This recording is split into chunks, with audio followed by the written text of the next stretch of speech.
So, may mga nakita ko mga posts, mga ate at kuya, na parang ang sabi ay binababoy si VP Sara. Kung hindi man binababoy, binabalahura, ang term pa nga na ginamit ng isa, tinatraidor ng palasyo. Sino ba ang nakatira sa palasyo? Ay di ang pamilya ni Kuting at ang mga staff niya. Dai-daing empleyado yun sa Kamangyang, no? Palasyo yan eh. O, so sino sa mga staff ni Kuting ang nambabalahura, nagwawalang hiya kay VP Sara, at bakit parang wala siyang kaalam-alam? 'Di ba?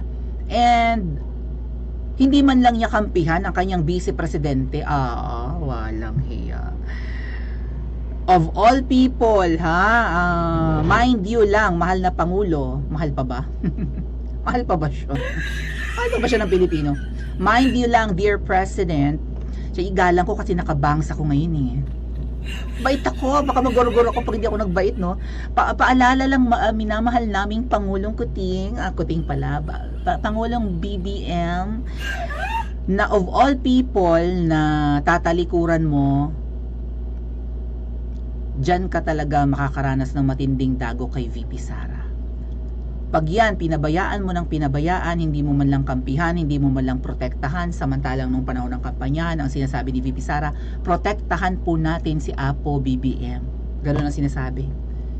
Hindi niya sinasabi sa taong bayan na iboto po natin si Apo BBM. Ang sabi niya, protektahan ka, pero you're not doing it.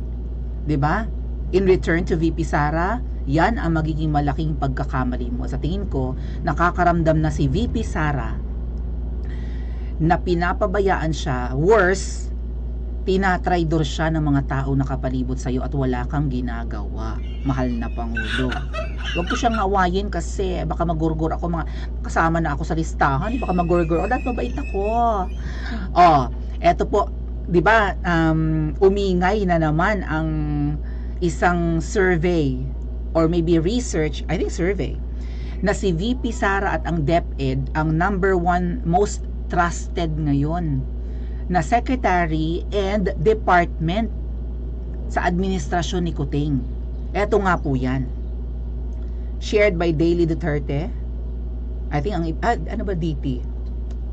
Ano ibig sabihin kayo ng DT? Duterte Today? Baka ganun yun?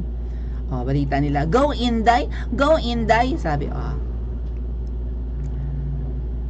kinumpara talaga? Ba't kinumpara sa matuloy ng tingin ni Speaker Martin? Mabait ako, hindi ako nangaaway. Please, baka gurgurin niyo ako, wag na. Maliit lang naman ang channel ko, no? Hindi naman ako threat sa inyo. Kaya lang supporter ako ni VP Sara. Hindi ko kayo aawayin, no? Kaya lang syempre proud ako sa mga achievements ni VP Sara na katulad nito.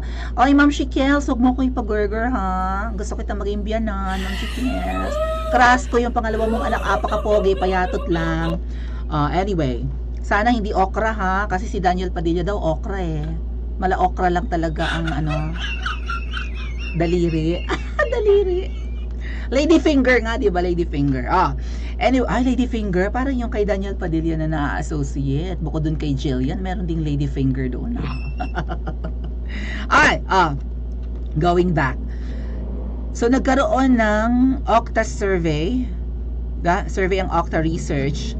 And the most trusted and top performing government agency ay ang DepEd na pinamumunuan ni VP Sara. Noong nakaraan, di ba may nagtanong sa akin kung ano daw ba ang achievement si VP Sara, kung meron ba daw siyang ginagawa sa DepEd. Ito na ang isa sa mga proof din. Nare-recognize ng isang survey firm ang appreciation ng mga tao sa DepEd. DILG, ligwak sa banga. DOH, hindi maramdaman. Agriculture, palpacation, di ba? Ang mahal-mahal ng bilihin. DPWH, ano pa bang mga, yan, DSWD, ligwak. Pero DSWD pangalawa. So, ayan ha. 80% ang trust rating ni VP Sara at ng DepEd. Ang trust rating naman ng House of Representatives, 60. Kung sagrado, bagsak yan. Lower than 75 eh. 75 ang passing grade, di ba? O si VP Sara pasado. Kumusta naman? Kaya pa siguro masama ang loob ng ating speaker. Hello, speaker. Ang dami-dami mo talaga ngayong mga supporters, no?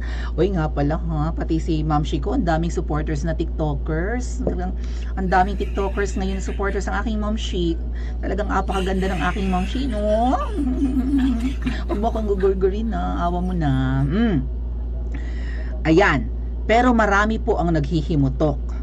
Although ganito ang achievement ni VP Sara na number 1 and most trusted na secretary ni Kuting.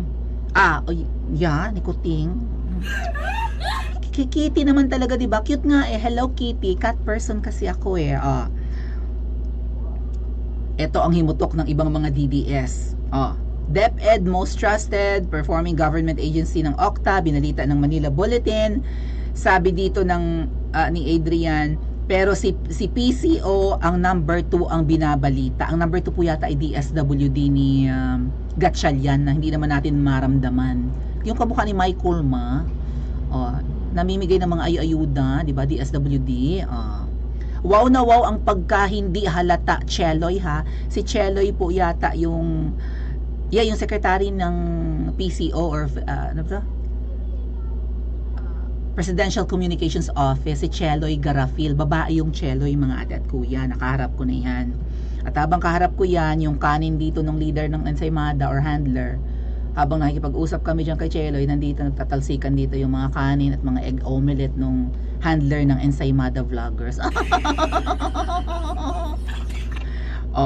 Ang binabalita daw ng Presidential Communications Office ay ang pagiging number 2 ng DSWD. Hindi binabalita, mabuti na lang binalita ng Manila Bulletin, ang pagtatop 1 ni VP Sara. Bakit ayaw i-promote ng Malacanang? Ay si VP Sara ay katandem ni Kuting. At under naman kay Kuting ang DepEd.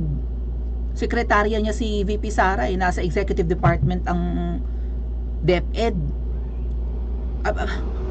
Hindi binabalita. Ito pa, may isa pang himutok, mga ate at kuya. Si Mark Lopez. Ayan nga, di ba?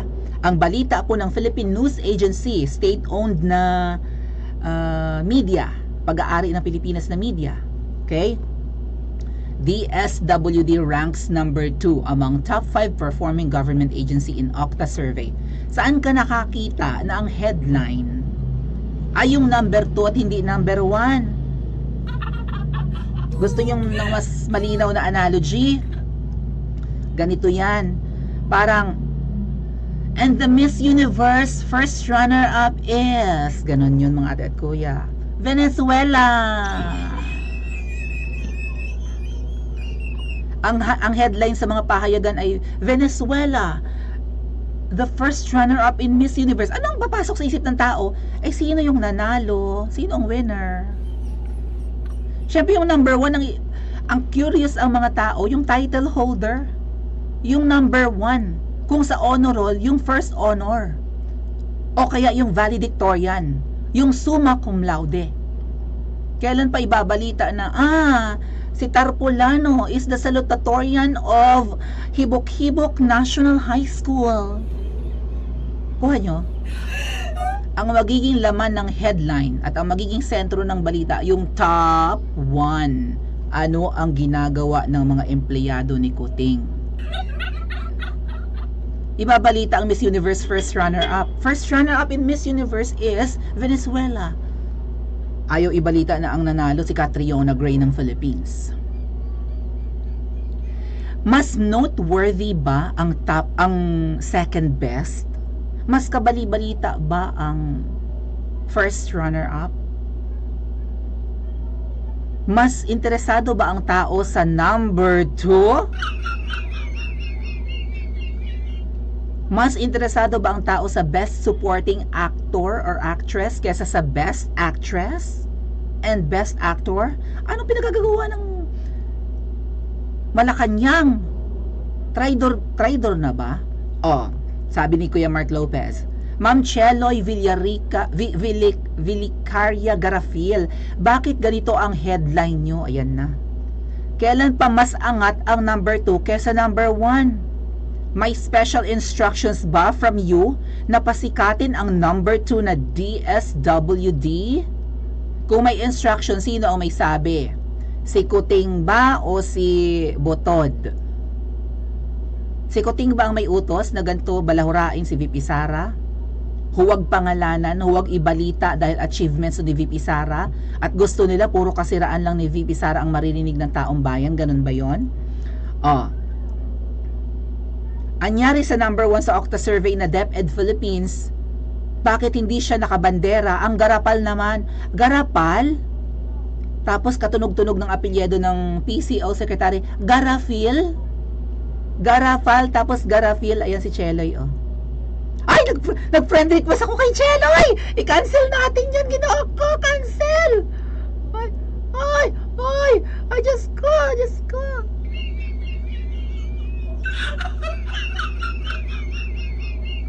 Kapanahunan po yan na una ko siyang na-meet noon nung pinalta niya si Attorney Trixie. Yun ang pumalit kay Attorney Trixie, si Cheloy. Tao yan ng kamangyang. Siyempre, sekretary ni Kuting nandun yan sa loob. Ganyan ang performance ni Cheloy. Sabi nga ni Sir Mark Lopez, Garapal. At kung may instruction na huwag ibalita si VP Sara, sino ang nagbigay? Si Boy Itlog o si Butod? Dalawa lang yan Alam nga namang si Kuting. Si Kuting naman mukhang walang kabuwang-buwang sa nangyayari. Eto sabi ni Sir Mark Lopez, look at how the state-controlled news agency, kasi pag-aari nga po ng Pilipinas yung PNA, banners the recent Okta performance and trust rating surveys of departments under the PBBM admin. Si Philippine News Agency lang ang kakaiba ang headline. PNA lang? Okay. Well, Manila Bulletin ang headline DepEd. Tama? Ang Maharlika TV, DepEd ang headline. Ang PNA, DSWD ang headline. Manila Times at iba pang mga media, DepEd ang headline. Hindi ba kayang tanggapin na si VP Sara ay maayos na nagtatrabaho? Bukod tanging Philippine News Agency under PCO, ganyan ang ginagawa. Kaya ang isa pang himutok dito ng isang DDS, yung sasabihin nila na praning daw tayo for thinking na trinatraidor si Sara, tapos ito yung headline ng government-run news agencies. Ayan nga po, DepEd ang DSWD ang binabalita. Si number 2 ang binabalita, yung hindi legal wife. Ako legal wife! Si number 2, si Kirida, si Kabet ang binabalita, hindi si legal wife. DSWD is number 2 daw, or raw na best performing government agency. At kailan naging headline ang number 2 sa survey na hindi pinangalanan muna ang number 1? Yung number 1 nasa body ng text. Yung DepEd, ginagawa nyo kaming syunga. Tinatraidor si VP Sara. Ngayon ang tanong ko sa inyo, anong disiplina ang ginagawa ni Kuting sa mga trabahador niya sa palasyo, sa mga tao niya sa palasyo? Bakit ginagawa ang asal? Aprobado mo ba to, Kuting, o aprobado to ni Butod? At saka ang alam ko yung tawagin na lang natin siya sa code name na Amoy Kulob. Si Amoy Kulob kasi ay dating kongresista yata. Or kung hindi siya kongresista, nasa House of Representatives siya. Ay di ba ang mga nasa House ay sambang-samba kay Boy Itlog? Malamang si Amoy Kulob samba kay Boy Itlog. Sino si Amoy Kulob? And yan nga po, di ba? Ang nakakatuwa dito mga ate, at i-comment sa comment section kung sino si Amoy Kulob, nabanggit siya kanina sa balita. Or sa comment ng mga DDS. Si VP Sara, todo na ang paninira sa kanya. Okay? Ano ang mga paninira? Nagwaldas ng 125 million. Nagwaldas ng 125 million sa loob ng 11 days last year, nung December, nakaraang December. Si VP Sara ay iimbestigahan ng ICC, di ba ganyan? Tinatawag siya ng mga Ensaymada vloggers ngayon na si Fiona. Hoy mga syungang Ensaymada vloggers, ang Fiona ay si Jover Laurio. Dihamak naman na napakaganda ni VP Sara kumpara kay Fiona. Kayo maka-name calling lang kayo mga ad hominem kayo Ganyan ang kalibre ng mga vloggers ng palasyo. Ganyan ang kalibre ng mga empleyado ni Kuting. Empleyado ng palasyo aside from Ensaymada. Ang galawan po ng PCO parang galawang ensaymada ha. Pare-pareho ang likaw ng bituka. And despite yung mga paninira nyo at pangangantsaw nyo at di ba, lalagay nyo ng patibong kay VP Sara, aprobado pa rin ng taong bayan na okay ang ginagawa niya bilang secretary ng DepEd. Ibig sabihin okay siyang vice president, and sana nga po maging presidente na yan sooner. Amen? Paki-comment po sa comment section at mag-like and subscribe po kayo.